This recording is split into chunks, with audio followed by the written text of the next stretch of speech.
യുദ്ധത്തിനായിട്ട് ദേവന്മാരുടെ പ്രാർത്ഥനയെ കേട്ടിട്ടാണ് സ്കന്ദൻ സേനാനിയായിട്ടുള്ള വീരബാഹുവിനോടും സൈന്യങ്ങളോടും കൂടി ദേവസൈന്യങ്ങളോടും കൂടി പുറപ്പെട്ടു.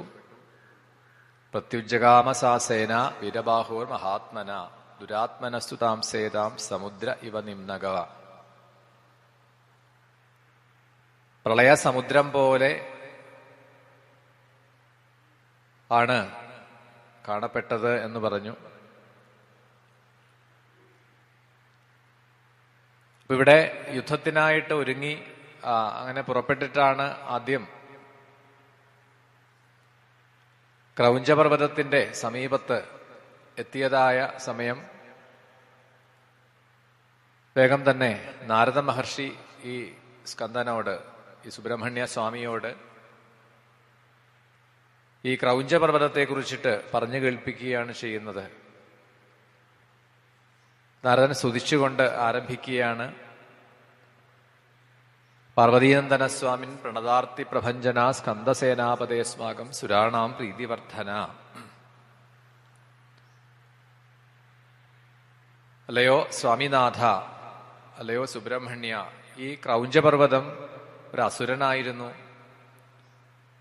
ശാപം കൊണ്ടാണ്, അഗസ്ത്യ മഹർഷിയുടെ ശാപം കൊണ്ടാണ് പർവ്വത ഭാവത്തെ സ്വീകരിച്ചത് എന്നാണ്. അപ്പൊ അതുകൊണ്ട് തന്നെ ഈ അസുര സ്വരൂപിയായിട്ടുള്ള പർവ്വതത്തിനെ നശിപ്പിക്കണം. ഈ ക്രൗഞ്ചപർവ്വതത്തിന്റെ സമീപം ആണ് താരകാസുരൻ, ശൂരപത്മന്റെ അനുജനായിട്ടുള്ള താരകൻ എന്ന അസുരന്റെ ആ ഒരു നഗരം, മായാപുരി എന്ന അതിഭയാനകമായിട്ടുള്ള നഗരമാണ് കാണുന്നത്.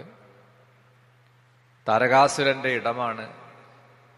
ആ താരകാസുരന്റെ അനുജനാണ് ഗജവക്ത്രൻ. അനേകം സൈനാബലത്തോടുകൂടിയ ആളാണ് ഗജവക്ത്രൻ. എല്ലായ്പ്പോഴും ദേവന്മാരെയും മനുഷ്യരെയും സാധുക്കളായിട്ടുള്ള യോഗികളെയും ഒക്കെ നിഷ്കരുണ ദ്രോഹിക്കുന്ന ഉപദ്രവകാരിയാണ്. ഇഷ്ടാപൂർത്തങ്ങളെ അപഹരിക്കുന്നവനാണ്. ആർക്കും അവനെ തോൽപ്പിക്കാൻ കഴിയില്ല.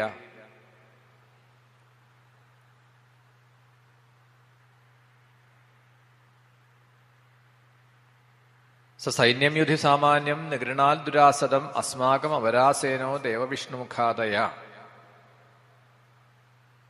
ഇഷ്ടാപൂർത്തങ്ങൾ, നമ്മൾ ഏതെങ്കിലും ഒരു സൽക്കർമ്മം ചെയ്യുമ്പോൾ ദാനം ചെയ്യുക, അല്ലെങ്കിൽ ഭൂമിയെ ദാനം ചെയ്യുക, സാധുക്കളെ സേവിക്കുക, അശരണരായിട്ടുള്ളവർക്ക് അവരെ സഹായിക്കുക, അങ്ങനെ മറ്റുള്ളവർക്ക് വേണ്ടി നാം ചെയ്യുന്ന ഏതൊരു സേവയും അതും ഈശ്വരാരാധന തന്നെയാണ്, അതൊരു പുണ്യകർമ്മം തന്നെയാണ്. അതുകൊണ്ടാണ് മാനവസേവയും മാധവസേവ തന്നെയാണ് എന്ന ആ ഒരു വേദവാക്യം ഉയർന്നു വരാൻ കാരണം. അപ്പൊ അതിൽ പെടുന്നതാണ് ഇഷ്ടാപൂർത്തങ്ങളൊക്കെ എന്നാണ്. ഒരു സമൂഹത്തിന്റെ നന്മയ്ക്ക് വേണ്ടി നാം ചെയ്തു കൊടുക്കുന്ന സേവനങ്ങളൊക്കെ. ഇപ്പൊ പൊതുജനങ്ങൾക്ക് ഒരിടത്തിൽ, ഒരു നാട്ടിൽ ഒരു ജലാശയം ആവശ്യമുണ്ട്, അത് നിർമ്മിച്ചു കൊടുക്കുന്നു. അല്ലെങ്കിൽ വിശ്രമ സങ്കേതങ്ങളെ നിർമ്മിച്ചു കൊടുക്കുന്നു. അതും അല്ലെങ്കിൽ ആതുരാലയങ്ങൾ. ഇപ്പോഴും നമുക്ക് അറിയാം, ഈ പല ദരിദ്ര രാജ്യങ്ങളിലും ജലാശയങ്ങളുടെ അഭാവം, ആവശ്യത്തിനുള്ള പൊതുവിദ്യാഭ്യാസ ഇടങ്ങൾ, വിദ്യാഭ്യാസ കേന്ദ്രങ്ങളില്ല. അപ്പൊ അവിടെയൊക്കെ എത്തി അവിടുത്തെ വളരെ സാധുക്കളായിട്ടുള്ള മനുഷ്യർക്ക് അവരുടെ പ്രാഥമികമായ ആവശ്യങ്ങളെ ചെയ്തു കൊടുക്കുക എന്ന് പറഞ്ഞാൽ വലിയൊരു സേവനമാണ്. ഇങ്ങനെ നമ്മൾ നമ്മളുടെ ജീവിതത്തിൽ ചെയ്യുന്ന സൽക്കർമ്മങ്ങളൊക്കെ ഇഷ്ടാപൂർത്തങ്ങളിൽ പെടുന്നതാണ്. അപ്പൊ അതിനെയൊക്കെ ഇല്ലാതെയാക്കുക, ഒരു തരത്തിലുള്ള സൽക്കർമ്മങ്ങളും അനുവദിക്കാതെ. അതാണ് ആസുരീകത വർദ്ധിക്കുമ്പോൾ ഉണ്ടാവുന്നതായ ഒരു പ്രയാസം. മനുഷ്യന് സൽക്കർമ്മങ്ങളെ ചെയ്യാൻ പറ്റാതെയാവും. ഏത് രീതിയിലും അതിനെ നമുക്ക് ഒരു തരത്തിലുള്ള ഒരു ദാനാദികളോ ദേവപൂജകളോ അതൊന്നും ചെയ്യാൻ പറ്റാതെ ആയിത്തീരും എന്നാണ്. അപ്പൊ അതുകൊണ്ട് താരകാസുരനെ നിഗ്രഹിച്ചാലും. എന്നിട്ടാണ് ആ തൻ്റെ സേനാനിയായിട്ടുള്ള ആ വീരബാഹുവിനോട് കാർത്തികേയൻ പറയുകയാണ്, ആ ക്രൗഞ്ചപർവ്വതത്തെയും അതിന്റെ സമീപത്തുള്ള മായാപുരി, താരകാസുരന്റെ ആ ഒരു പട്ടണമായിട്ടുള്ള മായാപുരിയെയും നിരോധിക്കുക എന്നാണ്. ആദ്യം തന്നെ ശത്രുവിന്റെ സൈന്യത്തിനെ ക്ഷീണിപ്പിക്കുക എന്നുള്ളതാണ് ആക്രമണത്തിൽ ചെയ്യേണ്ടത്.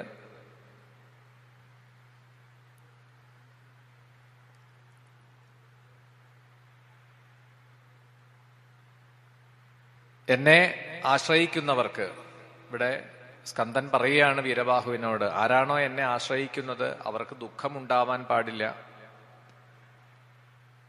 അപ്പൊ ആരാണോ തന്റെ ഭക്തന് ക്ലേശമുണ്ടാക്കുന്നത്, അത് അസുരനാവട്ടെ ദേവനാവട്ടെ ആര് തന്നെ ആയാലും അവരെ ശാസിക്കണം എന്നാണ്. തെറ്റ് ചെയ്യുന്നവരെ ശാസിക്കണം.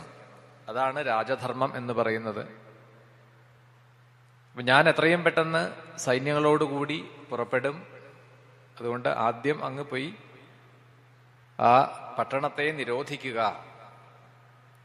എന്നിങ്ങനെ നിർദ്ദേശിക്കുകയും വേഗം അതിനുള്ള ഒരുക്കങ്ങളുമായിട്ട് ആ വീരബാഹു പുറപ്പെടുകയാണ്. ആ സമയത്ത് ഈ മായാപുരിയിൽ, അസുരന്മാരുടെ ആ നഗരത്തിൽ ദുർനിമിത്തങ്ങൾ കാണാൻ തുടങ്ങിയെന്നാണ്. മേഘങ്ങളിൽ നിന്ന് രക്തം വർഷിക്കാൻ തുടങ്ങുന്നു.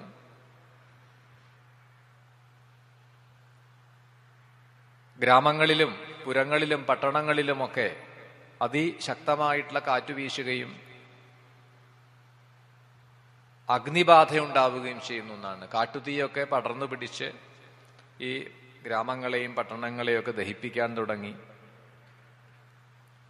ഒപ്പം തന്നെ അതിശക്തമായ കാറ്റിൽ ഉയരുന്ന പൊടിപടലങ്ങൾ, അതുകൊണ്ട് മനുഷ്യർക്ക് പോലും കാഴ്ച മങ്ങുന്നത് പോലെ മുന്നിലൊന്നും കാണാൻ പറ്റാത്തൊരവസ്ഥ. ഉൽക്കാപാതമുണ്ടാകുന്നു. ഗ്രഹങ്ങൾ, ഛിന്നഗ്രഹങ്ങളൊക്കെ വന്ന് ഭൂമിയിൽ പതിക്കുന്നു. പ്രതിബിംബങ്ങളൊക്കെ തന്നെ ശിരസ് ഇല്ലാതെ കാണപ്പെടുന്നു എന്നാണ്. ഇപ്പൊ കണ്ണാടിയിലോ ജലത്തിലോ ഒക്കെ നമ്മളുടെ മുഖത്തെ കാണുമ്പോൾ ഈ മരണം അടുത്തു കഴിഞ്ഞാൽ അതിന്റെ ലക്ഷണങ്ങൾ എന്തൊക്കെയാണ് ശിവപുരാണത്തിലൊക്കെ പറയും. കാലജ്ഞാനം എന്നാണ് അതിന് പറയാം. അത് മരണം അടുത്തു എന്ന് തിരിച്ചറിയാൻ ചില സൂചനകളെ കൂടുതൽ മനസ്സിലാക്കാമെന്നാണ്. ഇനി 3 മാസത്തിനുള്ളിലോ 30 ദിവസം കൊണ്ടോ 1 മാസം കൊണ്ടോ 2 പക്ഷം അല്ലെങ്കിൽ ഒരു പക്ഷം, ഒരു 15 ദിവസം ശുക്ലപക്ഷമോ അല്ലെങ്കിൽ കൃഷ്ണപക്ഷമോ, ഇത്രയും കാലയളവിനുള്ളിൽ മരണം സംഭവിക്കും എന്ന് തിരിച്ചറിയാനുള്ള ചില സൂചനകൾ, ചില ലക്ഷണങ്ങളൊക്കെ പറയും. ശിവപുരാണത്തിലൊക്കെ അത് വിസ്തരിക്കുന്നുണ്ട്. അതിൽ പറയുന്നതാണ് ഈ സ്നേഹം അല്ലെങ്കിൽ എണ്ണ പോലെയുള്ള, ജലമാണെങ്കിലും എണ്ണയാണെങ്കിലും അതൊരു പാത്രത്തിൽ വെച്ച് കഴിഞ്ഞാൽ അതിൽ നമ്മളുടെ പ്രതിബിംബം, നമ്മളുടെ മുഖം ദർശിച്ചു കഴിഞ്ഞാൽ ആ പ്രതിബിംബത്തിൽ ശിരസ് കാണപ്പെടാതെ വരിക എന്നാണ്. ശിരസില്ലാതെ തോന്നുക. അല്ലെങ്കിൽ ഇപ്പൊ നമുക്കറിയാം, ചില സാമുദ്രിക ലക്ഷണങ്ങളിൽ പറയും, ശുഭാശുഭങ്ങളെ കുറിച്ച് പറയുമ്പോൾ ചില ശുഭനിമിത്തങ്ങൾ, അശുഭ സൂചനകൾ വാത്മീകി രാമായണത്തിലൊക്കെ അത്തരത്തിലുള്ള ചില സർഗങ്ങൾ കാണാം. സുന്ദരകാന്ഡത്തിലൊക്കെ വരുന്നുണ്ട്. സീതാദേവിക്ക് ശുഭസൂചനകളെ കാണാൻ കഴിയുന്നു എന്നാണ്. ഹനുമാൻ ലങ്കയിലേക്ക് പ്രവേശിച്ചു എന്ന ആ സന്ദർഭത്തിലാണ് സീതാദേവിയുടെ അടുത്ത് സീതയുടെ ഇടത് പുരികം, ഇടത് കണ്ണ്, ഇടത് പുരികം, ഇടത് കൈ, ഇടത് ഉരസ് ഇതൊക്കെ തുടിക്കാൻ തുടങ്ങി എന്നൊക്കെ പറഞ്ഞിട്ട്, അപ്പൊ ശുഭസൂചകങ്ങളായിട്ടുള്ള ചില കാര്യങ്ങൾ അതിന് വിപരീതമായിട്ട് വരുമ്പോഴാണ് അത് അശുഭ സൂചകമായിട്ട് മാറുക.